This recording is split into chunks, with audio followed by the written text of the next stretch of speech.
Bob's House, written by Holly Walsh, read by Tamsin Gray.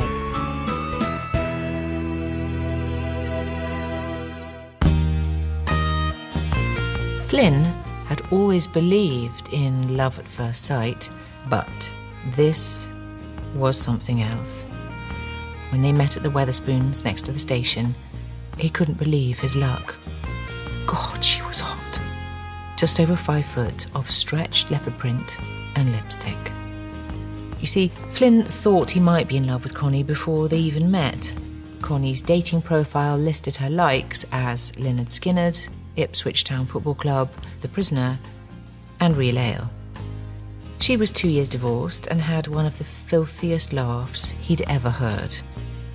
He'd spent the entire evening trying to play it cool, but that second Southern comfort had tipped him over the edge. Flynn told Connie, "I think I've just met my the one." That night, they made love in the cabin of his HGV. It was the first time he'd, done it since Letitia dumped him. And boy, was it worth the wait. Within a month, Connie suggested to Flynn they move in together. Flynn was cautious. He'd lived with women before, but it was always him who ended up with their lover moving in, or them changing the locks. There was something different about Connie, though. She seemed so magnetic. He couldn't say no. While Flynn was out on delivery, Connie threw herself into finding their perfect love nest. Although Flynn couldn't have cared less where he lived, he knew how much it meant to his new girlfriend. Girlfriend! It felt so nice saying that after all these years. A week later, Flynn was parked up in a lay-by outside Burton-on-Trent, eating an egg sandwich, when he got a message from Connie. "I've found the one." Kiss, kiss, kiss, kiss, kiss, smiley face, smiley face, smiley face. He called her straight back. "Pay the deposit on my card. I don't care what it's like, as long as you love it." She sent him a picture of her double D boobs as a thank you. And so Flynn and Connie moved into their first home together. From the outside, it looked like any other suburban bungalow, but it wasn't without charm. Their first weekend there, they bumped up the heating and sat around in their dressing gowns, listening to Creedence Clearwater Revival and drinking bitter. As Flynn watched Connie dance in their front room, he couldn't have felt luckier. A week or so after moving in, Flynn began to hear the noises. At first it was nothing, a low buzz, but it seemed to get louder. Flynn was being woken in the night by the faint sounds. "Babe, wake up. Can you hear that noise again, like a generator?" "It's probably the neighbour's washing machine. Oh, go back to sleep." But the noises didn't stop. On his days off, Flynn would crawl around the house, pressing his ear against the walls, trying to find the sound source. He began to obsess about the whirring. Everything else in his life was perfect, apart from this one annoying detail. He couldn't ask Connie to move. This was her dream home. But Flynn was on the brink of a meltdown. Then, one Saturday morning, while Connie was out at Zumba, something happened. Flynn was in the garden, hanging up the washing. Just as he was carrying the basket indoors, he heard the noise. It seemed to be coming from under the patio. Flynn knelt down and lifted a loose stone and found a stepladder leading down to what seemed like their cellar. Suddenly, a man's face appeared from the darkness. The guy looked like he'd been down there for months. Flynn screamed like a top-notch blood-curdler. "Damn it," said the man in an American accent, and karate-chopped Flynn clean in the neck. When Flynn came round, he found himself taped to an office chair in the basement. The room was lined with huge metal boxes of lights and buttons like a budget Bletchley Park. The feral man was downloading Flynn's photo on his laptop. "This picture is going straight to the CIA. They now know exactly who you are." "Why are you in my sodding cellar?" "All I can tell you is I work for the American government and it's highly classified intel," said the man. Something beeped on the dashboard behind them. The man turned to check a gauge. Flynn looked down. Under the desk was a single power plug overloaded with multi-plug adapters. It looked like this was the only power source for the entire basement. Flynn shook off his Diodora sports sandal and reached out his big toe. It just about touched the main switch. "One flick, and it's over," said Flynn. "Unless you tell me who you are." The man looked panicked. "I'm Bob." "And," said Flynn, caressing the switch with his foot, "I'm monitoring a potential alien invasion." Flynn spun around in the office chair. He stared up at the bank of monitors. A fan kicked in to cool the computer. "So that's the noise I keep hearing." "Damn it," said the man. "I thought I'd soundproofed everything." Bob turned on a radar screen. A dim shape pulsated in the top left-hand corner. "You're sure them are aliens?" "I've been in the agency for 24 years, and this is the clearest contact I've ever seen." "But why'd you have to do this here, under my house?" "Because this is where it's going to happen." Flynn looked at a faint blip on the screen.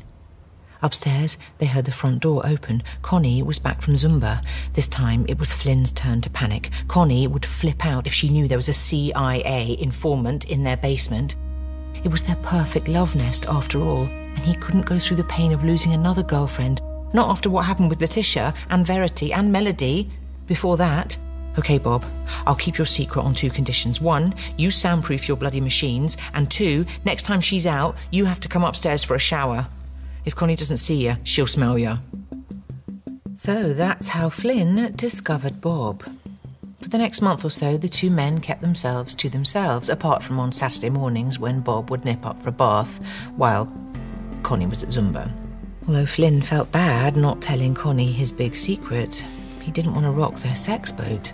Plus, he was also a bit nervous of the whole CIA threat. He wasn't 100% sure if Bob was telling the truth, but he didn't want to risk being sent to Guantanamo Bay.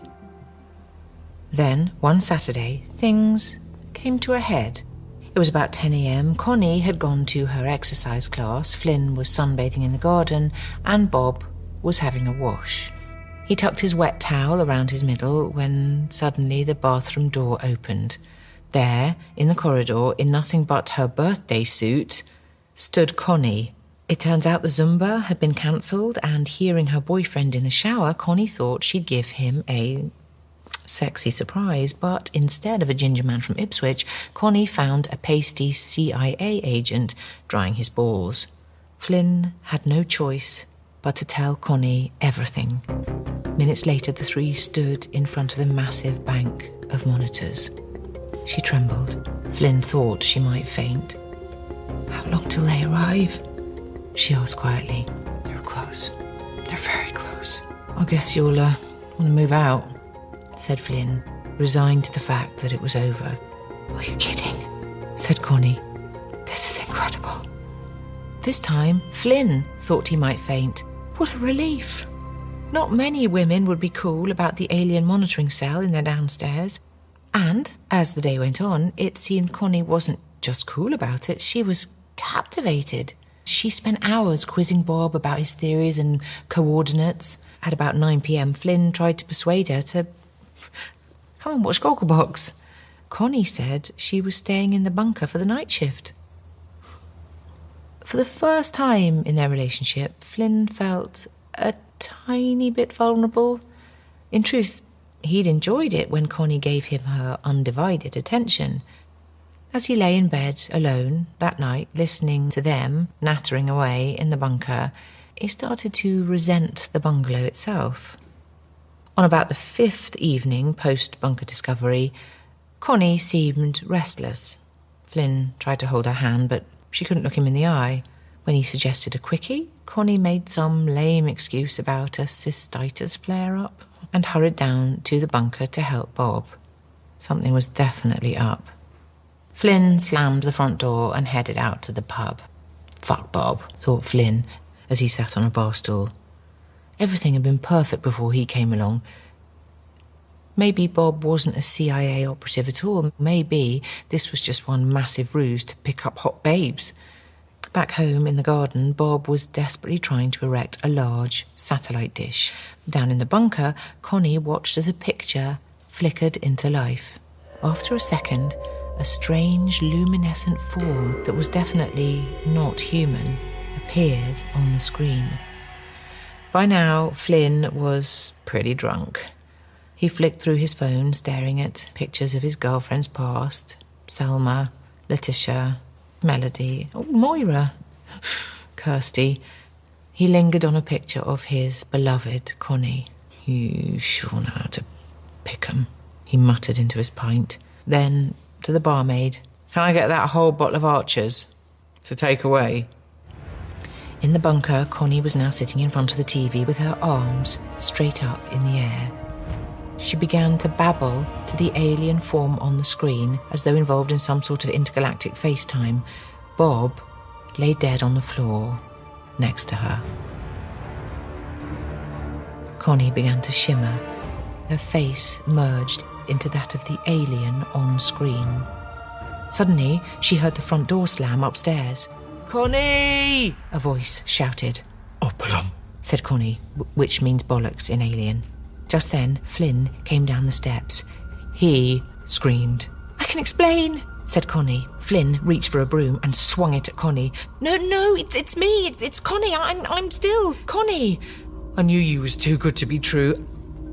"I'm an alien. I wanted to tell you, I really did. I was sent down to spearhead the invasion." Flynn slumped down and burst into tears. "Just me to pick a bee Martian." They were interrupted by the TV screen. Connie looked back at Flynn. "So is Bob right? Are you planning an invasion from this house? That's why it was so important to you?" asked Flynn, welling up. Connie tilted her weird alien head. "That was the plan, yeah," said Connie, looking back at her colleague on the TV screen. By now, the alien on the telly was getting really irritated by the delay. "But the more time we spent together, the more time we hung out, the harder it seemed to obliterate the human race. That's why I've been acting a bit weird lately. I've fallen in love with you, babes. I love you, Flynn." Flynn stared at Connie's big, weird eyes. Even looking like this, she still did it for him. Connie looked back at the TV screen, then at Flynn. The two lovers stared at one another. "Are you sure?" said Flynn. "Yeah, fuck 'em," said Connie. They kissed again. Flynn stopped. "What happened to Bob?" Connie looked sheepish. "I laser beamed him to death." "Nice one," said Flynn, smiling. And there, on the bunker floor, Connie and Flynn totally did it. For the first time since they moved in, Flynn couldn't hear a single machine.